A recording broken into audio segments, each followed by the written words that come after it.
जिस पर कि हर मुसलमान को यकीन रखना चाहिए, और वो ये है कि उस क़यामत से पहले पूरी दुनिया में हक़ का बोलबाला होगा।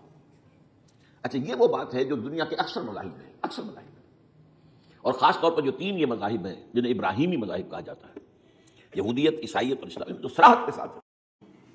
यहूद के यहाँ भी अक़ीदा मौजूद है, ईसाइयों के यहाँ भी है, मुसलमानों के यहाँ भी है कि इससे पहले, उस कायनात के ख़त्म होने से पहले, इस ज़मीन की क़यामत आने से पहले इस पर अल्लाह का दीन गालिब होगा, kingdom of heaven on earth. और यही बात हज़रत मसीह ने कही थी अपने उस वक्त के जिन यहूदियों से मुखातिब थे, रिपेंट, तौबा कर लो, for the kingdom of heaven is headed.